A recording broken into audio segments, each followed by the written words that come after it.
com relação aos marcos dessa lei, o que é que vai mudar na rotina das empresas?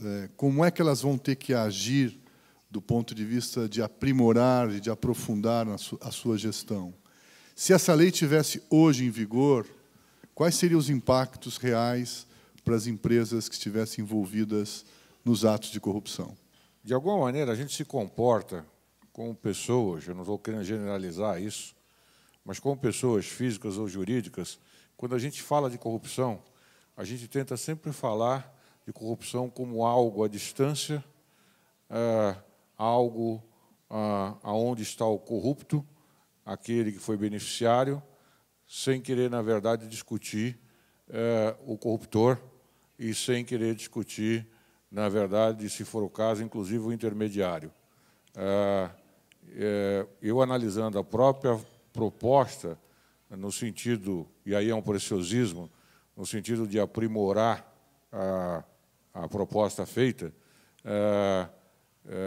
eu tenho discutido com alguns parlamentares a ideia de, quando se fala de agente ou representante, incluir uma expressão, inclusive prestador de serviço, ministro, porque eu acho que, se nós colocarmos inclusive prestador de serviço, várias pessoas que hoje prestam serviços ou desserviços, tá certo?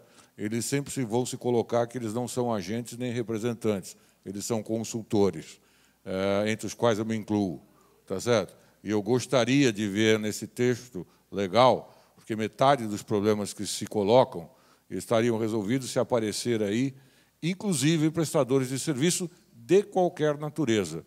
Eu quero dizer uma coisa clara a vocês, o seguinte: eu sou um prestador de serviço no Brasil e também tenho uma empresa sediada em Washington, uma pátria americana baseada no exterior sob legislação americana. E trabalhamos no Brasil, em Washington, em Londres e Bruxelas.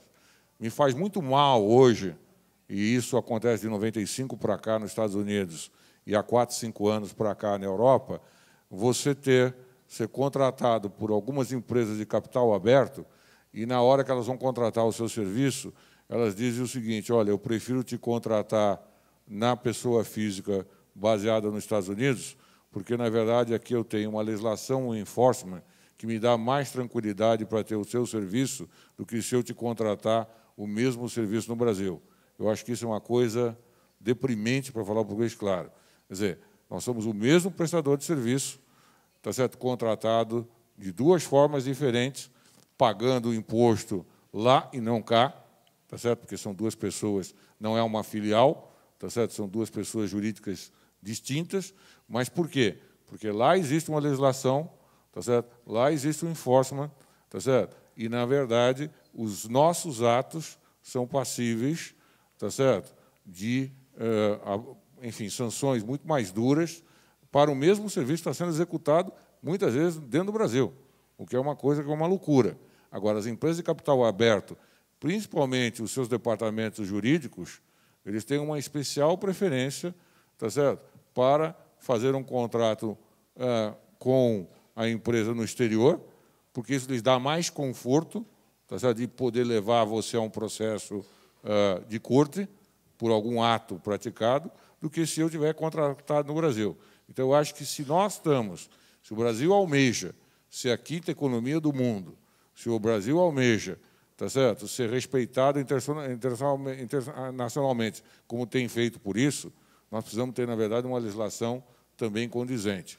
Isso passou a ser uma necessidade, não simplesmente para fazer parte deste grupo ou daquele, mas para poder, na verdade, não ficar acontecendo. Quer dizer, nós temos um problema. Hoje em dia, nós executamos serviços sendo remunerados, tá certo? Porque, simplesmente, muitas vezes nós não temos, eu insisto, um arcabouço legal, nenhum enforcement no Brasil. Não é muito feliz o meu comentário, não é muito simpático o meu comentário, mas é a absoluta verdade.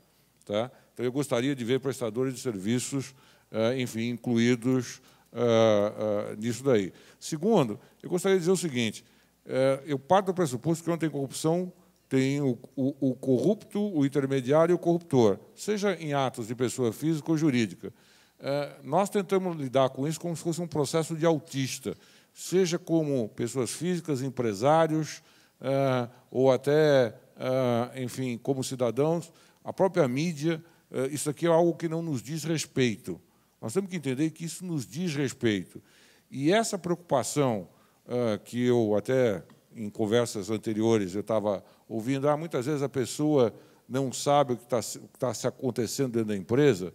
Eu quero dizer o seguinte, hoje os níveis hierárquicos dentro de qualquer empresa minimamente organizada, todo mundo sabe qual é o limite que alguém pode autorizar alguma coisa. Qualquer despesa, tá certo? Inclusive despesa de descaminho, inclusive despesas passíveis de corrupção. Portanto, é um erro querer imaginar, tá certo, que as altas esferas gerenciais desconhecem o que está acontecendo. Quando existe processo de descaminho, elas sabem, sim, exatamente o que está acontecendo. Essa é a experiência que eu tenho em 25 anos atuando na área que eu atuo. Toda vez que alguém te procura, tá certo, com um problema, e é sempre o seguinte, isso aconteceu na gestão passada, é que nem mudança de governo. É fácil o empresariado criticar político, mas, na verdade, o discurso é sempre o mesmo. Isso aconteceu na gestão passada, eu não estava aqui, a diretoria era outra, eu não sabia. Alguém praticou, tá certo, em nome da empresa, com total conhecimento das esferas administrativas. Portanto, isso tem que ser encaminhado em termos de punição. Eu, particularmente, sou muito favorável ao projeto, tá certo? Na verdade, com alguns ajustes, de maneira a torná-lo mais duro do que ele já é.